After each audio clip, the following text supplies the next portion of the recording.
అందరికీ నేను ప్రకటిస్తున్నాను, దేవుని సేవకునిగా ఆయన ఇచ్చే బహుమానం ఆయన యొక్కనే ఉన్నది.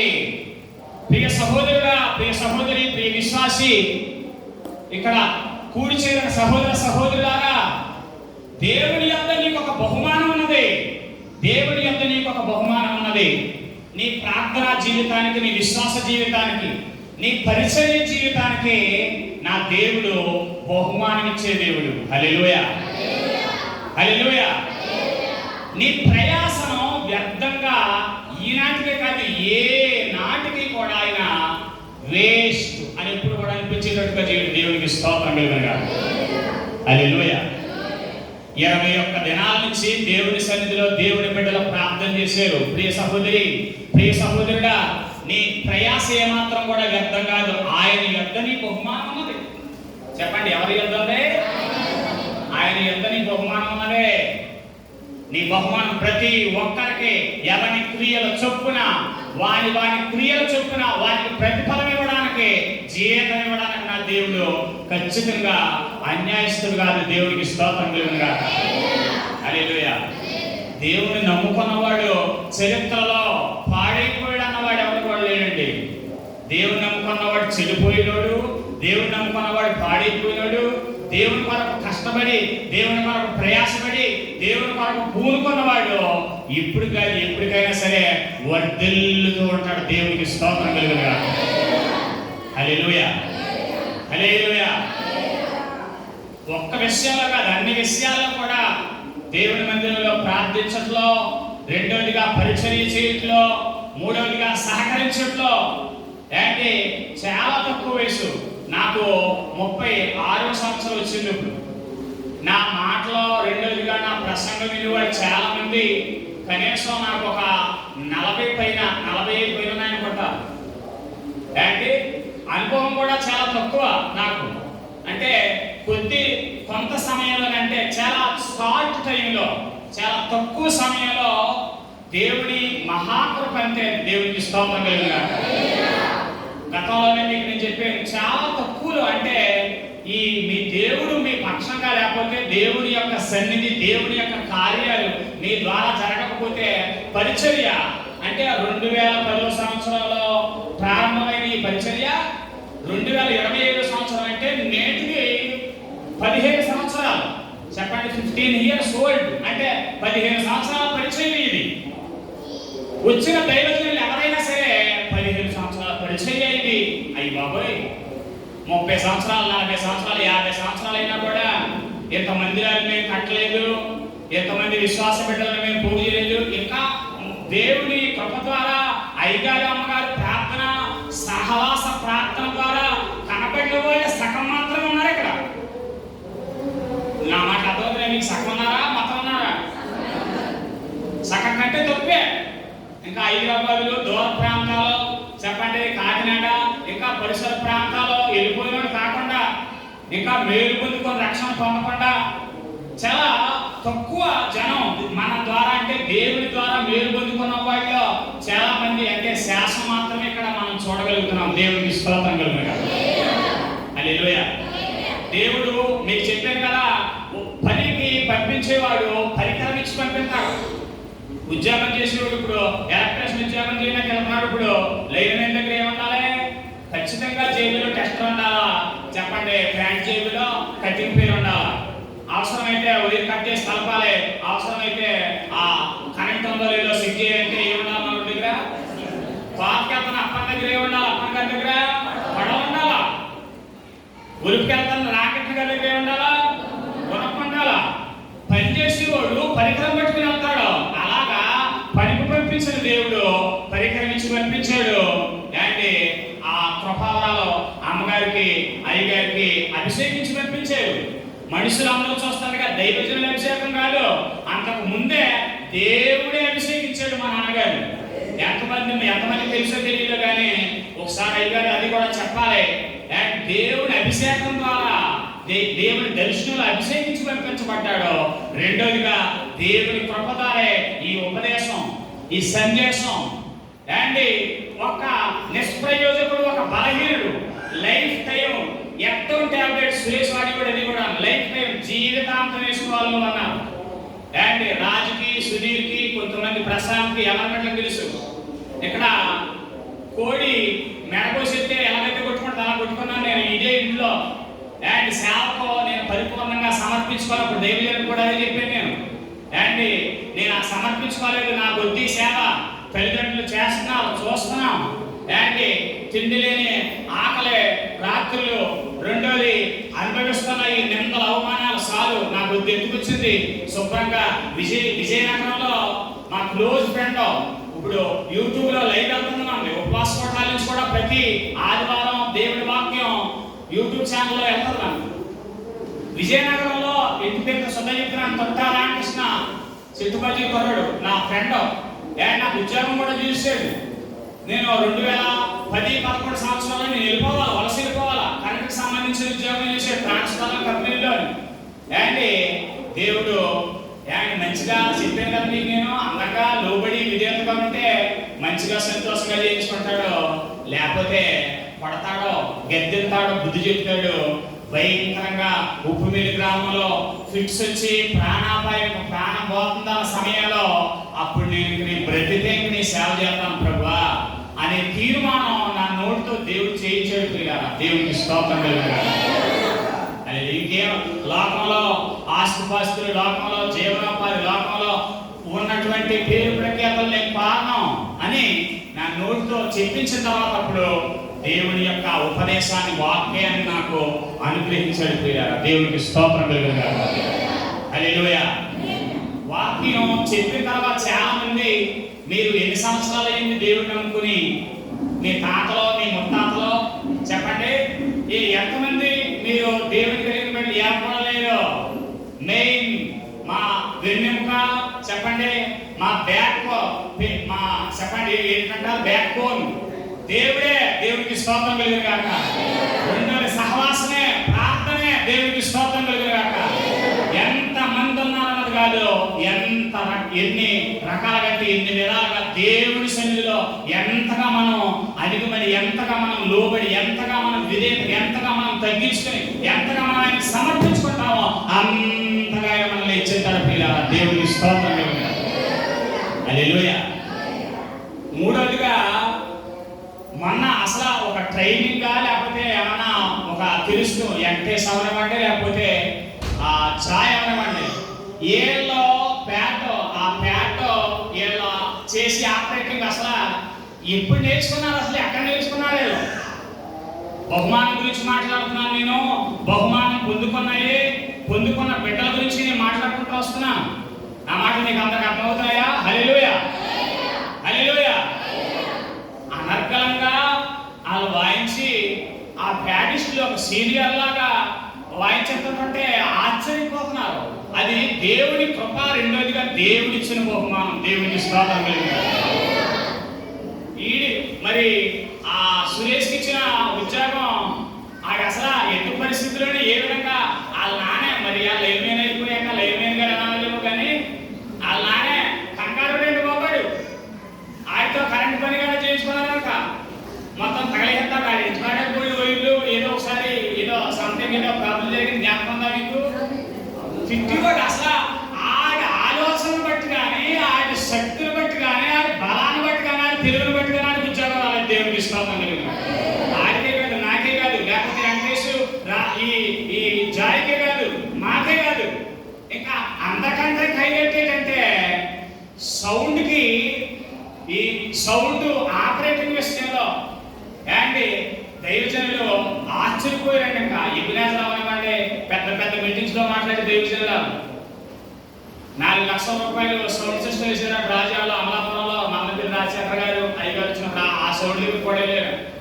అసలు అతను ఎక్కడన్నా ట్రైనింగ్ ఇవ్వడండి, ఆ సౌండ్ ఆపరేటర్ ఒకసారి చూపించాలి నాకు అంటున్నాడు ఆయన. దేవుడికి స్తోత్రం కలిగిన. నీ పిల్లలు గొప్పవాళ్ళు అయ్యారని ఏంటి మనం చెప్పుకుంటాం కాదు, మన ఎక్కడికి వచ్చిన వాళ్ళు వాళ్ళు చెప్తుంటుంటే ఆ తల్లిదండ్రులకి ఎంత సంతోషంగా అంటే ఈ లోకంలో ఏమన్నా ఏమి లేకపోయినా ఏంటి చాలా ఆనందం అనిపిస్తుందన్నమాట. ఎక్కడున్నాడు అసలు? ఒక్కసారి నేను వెళ్ళిరాగా ఒకసారి ఆ సౌండ్ ఆపరేటర్ చూపించమన్నాడు ఆయన. ఆ రాజునప్పుడు తీసుకెళ్ళి చూపించేలో ఎక్కడ నేర్చుకున్నాడు అసలు అయినా ఈ ఆపరేటింగ్ అసలు ఎక్కడ నేర్చుకున్నాడండి? చదువుకుంటా మాతో పాటు ఉండేవాడు. మీ పిల్లమేనా ఆయన? మీ విశ్వాసమైన మా విశ్వాసమేనండి. ఇక్కడ మా సహవాసంలో సంఘంలో 100 మంది సేవకుల దగ్గర కూడా ఈ విషయం చెప్పాను మేము. ఉప్పాడు యేసుదాస్ గారు పెద్ద శిక్షు ఏంటి, ఆ శిక్షులోకి మా విశ్వాసి మా బిడ్డ ఏంటి సౌండ్ ఆపరేటింగ్ మిక్సర్ 4 లక్షలు ఎంత చెప్తున్నాడు రాజు. మిక్సర్ ఓన్లీ 4 లక్షలు. దేవునికి స్తోత్రం కలుగుతున్నాడు. అది ఘనత. అది మన జ్ఞానాన్ని బట్టి మన తెలివితేటలను బట్టి తెలుసుకున్నది కాదు. దేవుని కృప ద్వారా దేవుడిచ్చిన బహుమానం. అది దేవునికి స్తోత్రం కలుగుతున్నాడు. ఇచ్చాడు, ఇంకా అనేకులకు ఇవ్వబోతున్నాడు. దేవునికి స్తోత్రం కలుగుతున్నాడు. హల్లెలూయా, హల్లెలూయా. 2,000 రూపాయలు 5,000 రూపాయలు ఓన్లీ సౌండ్ ఆపరేటింగ్ తీసుకొచ్చి కూర్చోబెట్టినోడికే ఏమి శాతకాక అండ్ ఆ దైవజనుడు చెప్పిన మాటలో అయోమయం అయిపోతే ఏమి సౌండ్ ఉన్నాయి 3 బాక్సులే కానీ ఆపరేటింగ్ చేసేది చాలా హైలైట్. అలాగని ఆశ్చర్యపోయారు పిల్లలు. దేవునికి స్తోత్రం కలుగుగా. ఈ విషయాన్ని ఎందుకు చెప్తున్నానంటే దేవుని బట్టి అండ్ చాలా చిన్న వయసులోనే ఉద్యోగాలు అండ్ చాలా మందికి ఇప్పుడు కొంచెం మంది నలిగినా లేకపోతే ప్రయాసపడుతున్నా ఖచ్చితంగా మీరు చేసిన ఆ ప్రయాసకు మీరు పడిన ప్రయాసకైనా మీ బిడ్డలు ఖచ్చితంగా దేవుని బహుమానం పొందుతారని నేను నమ్ముతున్నాను. దేవునికి స్తోత్రం. హల్లెలూయా. మనుషులు లేకపోయినా కానీ వాళ్ళు చేసిన ప్రార్థనలు నిలిచిపోతాయండి. ప్రార్థనలు జ్ఞాపకం ఉండిపోతాయి. కింద ప్రశాంతం దివ్య మాట్లాడుకుంటా అయ్యగారు ఎవరో అంటున్నారు. ఆ పిల్ల పుట్టినప్పుడు ఈ పిల్ల గురించి కృపారావు గారు గంట సేపు మోకాలు చేసి ప్రభువా ఇదిగో నాయన, ఎందుకంటే అంత భావం వాళ్ళ కూతురి గురించి ఎలా ప్రార్థన చేశాడో అలాగే ఈ దివ్యరా గురించి ప్రార్థన చేసాడు కృపారావు గారిని కింద మాట్లాడుకున్నప్పుడు. అంటే వాళ్ళు చేసిన మీ పితరులు పూర్వీకులు లేకపోతే మీ తల్లిదండ్రులు లేకపోతే ఈ దినాన ఇక్కడ ఉన్న వాళ్ళు మీరు చేసిన ప్రయాస ఏది కూడా అది ప్రార్థనైనా, రెండోది పరిచర్య అయినా, మూడోది సాకారమైన, నాలుగవది ఆయన సన్నిధానంలో మనం చిందించిన చెమట కొట్టు ప్రతి దానికి కూడా ప్రతిఫలనిచ్చే దేవుడు నా దేవుడు. విశ్వాసంతో చేతులెత్తి స్తోత్రం చెప్తాం. హల్లెలూయా, హల్లెలూయా. ఇదిగో ఆయన ఇచ్చు బహుమానం ఆయన యొద్దనే ఉన్నది. ఆయన ఇచ్చు జీతం ఆయన తీసుకుని వచ్చుచున్నాడని సియోను కుమార్తెకు తెలియచేయుడి. చెప్పాలా? ఇది చెప్పమని చెప్తున్నాడు దేవుడు. ఏం చెప్తున్నాడు? ఆయన ఇచ్చు జీతము ఆయన తీసుకుని వచ్చుచున్నాడు. ఇప్పటికేం తీసుకున్నారు మీరు జీతం?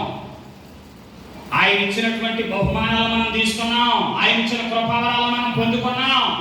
ఇంకా ఎవరైనా పొందుకోకపోతే ప్రియ సహోదరులారా, మీరు నిరాశ చెందకండి, నిస్పృహ చెందకండి, వేదన పడకండి, కంగారు పడకండి. నా ప్రభు నమ్మదగినవాడు, నా ప్రభు మాట ఇచ్చినాడు. చెప్పండి, నీతిమంతుడు నమ్మదగినవాడు. ఆయన అన్యాయం చేయడు, మాట తప్పడు. ఆయన అబద్ధం ఆడడు. ఆయన చెప్తున్న మాట ఆయన ఇచ్చు జీతం ఆయన తీసుకుని వచ్చుచున్నాడని సియోను కుమార్తెకు చెప్పు. హల్లెలూయా. నువ్వే ఆ సియోను కుమార్తె. నీ పక్కన నాయకుడు చెప్పు, నీ పక్కన నాయకుడు చెప్పు, సియోను కుమార్తె నువ్వే అని చెప్పు. చెప్తున్నాడు అక్కడ, ఆయనే తీసుకుని వచ్చుచున్నాడు. నీ జీతం ఆయన తీసుకుని వస్తున్నాడు. హల్లెలూయా, హల్లెలూయా, హల్లెలూయా. పరిశుద్ధ ప్రజలను యెహోవా విమోచించిన వారిని వారికి పేరు పెట్టబడింది. హల్లెలూయా. దేవుని బిడ్డలా, ఎవరి బిడ్డలో చెప్పాలా? నీ కుల ప్రస్తావన తేకుండా, నీ మత ప్రస్తావన తేకుండా, నీ ప్రాంత ప్రస్తావన తేకుండా, పురుషుడు స్త్రీ అని ప్రస్తావన తేకుండా, చిన్నోడు పెద్దోడని ప్రస్తావన తేకుండా పరిశుద్ధ ప్రజలని. హల్లెలూయా. ఏ ప్రజలు? నువ్వు పరిశుద్ధ ప్రజలు. పరిశుద్ధ ప్రజలం మనం. దేవుడు చెప్తున్న మాట, యెహోవా విమోచించిన వారిని. దేవుడు విమోచించబడ్డం మనం. హల్లెలూయా. కన్నీరు తుడిసి, ఆదరించి, ధైర్యపరిచి, వాదార్చి, నెమ్మదినిచ్చి, సంతోషమిచ్చి, ఆశీర్వాదమిచ్చి. హల్లెలూయా, హల్లెలూయా. ఒక్కోట పరిచయం కాదు ఏంటి? ఆ బుధవారం, గురువారం, శుక్రవారం ఈ వంటలో మనం భోజనం తింటున్నాం, కానీ భోజనం తయారు చేసిన వాళ్ళెవరో ఏంటి ఆ పులికాడ ఆ మంట దగ్గర ఏంటి ఆ పరిచర్య, ఈ ప్రతి దానికి నువ్వు కోసిన ప్రతి ఉల్లిపాయకి ఖచ్చితంగా ప్రభు జీతమిస్తాడో, నువ్వు కడిగిన ప్రతి గిన్నెకి నా ప్రభు ఏమిస్తాడో జీతమిస్తాడో, ఆ పొగలో ఉండి నువ్వు వండిన ప్రతి వంటకానికి నా ప్రభు జీతమిస్తాడు. ప్రతి దానికి ఆయన యొక్క జీతం ఉన్నది. హల్లెలూయా, హల్లెలూయా. యెహోవా విమోచించిన వారిని దేవుడు విమోచించేది. దేవుని బిడ్డల రయ్యలో లోకంలో ఏ జనాంగానికి కూడా దేవుని బిడ్డలనే పేరు ఉండదో, ఒక క్రైస్తవులకి దేవుని బిడ్డలనే పేరు ఉంటుంది. దేవునికి స్తోత్రం కలుగుగాక. యెహోవా విమోచించిన వారిని వారికి పేరు పెట్టబడిను. హల్లెలూయా, హల్లెలూయా. ఈ లోకంలో నీకు ఎంత పెద్ద పేరున్నా వేస్ట్ అన్నాయన. ఈ పేరు లేకపోతే దేవుని బిడ్డలో దేవుని విమోచించిన ప్రజలనే పేరు మనకు లేకపోతే వేస్ట్. ఏంటి యెరూషలేమా ఆశింపదగిన దానమని, విసర్జింపబడని పట్టణమని నీకు పేరు కలుగును. హల్లెలూయా.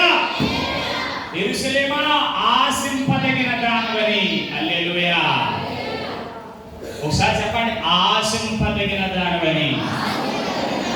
గట్టిగా పలకాలందరూ కూడా, ఆశింపదగిన దానమని. ఎవరు ఆశించారమ్మా నిన్ను? అయ్యయ్యో నా బిడ్డలే ఆశించట్లేదండి, నన్ను కన్యాను పెంచాను, నా బిడ్డలే నన్ను తృణీకరిస్తున్నారండి. కట్టుకున్న వాడి చేత తృణీకారం పొందిన వాళ్ళు ఉన్నారు, కన్న బిడ్డల చేత తృణీకారం పొందిన వాళ్ళు ఉన్నారు, కన్నవారి చేత తృణీకారం పొందిన వాళ్ళు ఉన్నారు. సహోదరులారా, నిన్ను ఆశించేవారు నన్ను ఆశించే వాళ్ళు ఎవరు ఉన్నారండి? నేను కష్టపడి సంపాదించిన నా ధనాన్ని ఆశిస్తున్నారు, నేను కష్టపడి సంపాదించిన పేరు ప్రఖ్యాతను ఆశిస్తున్నారు. నన్ను ఆశించి ఎవరంటే ఇదిగో నా యేసయ్య చెప్తున్నాడు ఇక్కడ, యెరూషలేమా ఆశింపదగిన దానమని. నిన్ను ఆశించేవాడు అక్కడ ఉన్నాడు, ఇక్కడ నిన్ను కోరుకునేవాడు అక్కడ ఉన్నాడు, నేను ఇష్టపడేవాడు అక్కడ ఉన్నాడు. నువ్వు ఆయన కావాలి. దేవుడికి స్తోత్రం కలుగుగాక. హల్లెలూయా. నిరాశ నిస్పృహ నీ జీవితంలో రానివ్వకండి. ఎందుకు వచ్చిన బతుకండి? నా బతుకు ఎప్పుడు కష్టాలేనా? నన్ను ఆశపడిన వాళ్ళు, నన్ను కోరుకునే వాళ్ళు ఇక్కడే ఉన్నారు. కన్న తల్లిదండ్రులే ఏంటి తృణీకరించిన వాళ్ళు ఇక్కడే ఉన్నారు. కట్టుకున్న భర్తే తిరస్కరించిన వాళ్ళు ఇక్కడే ఉన్నారు. ఏంటి కన్న కొడుకులే అవసరం లేపో అన్నవాళ్ళు.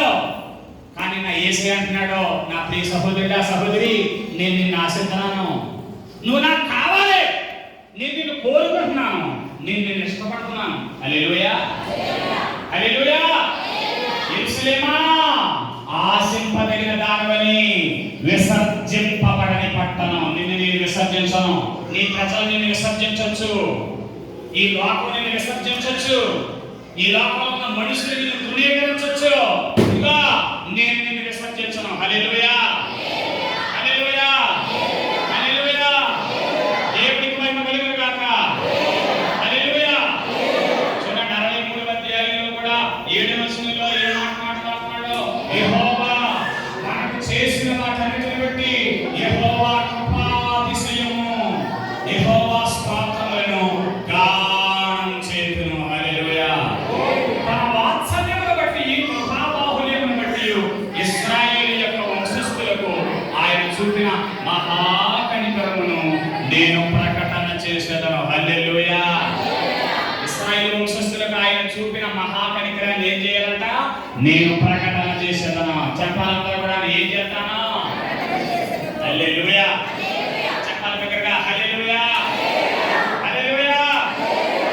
చూడండి ఎన్ని రకాలుగా దేవుడి కార్యాలు జరిగిస్తున్నాడో అక్కడ వివరిస్తున్నాడు. 8వ వచనంలో వారు నా చెల్లెలనియు అబద్ధములాడని పిల్లలనియు అనుకుని ఆయన వారికి రక్షకుడాయను.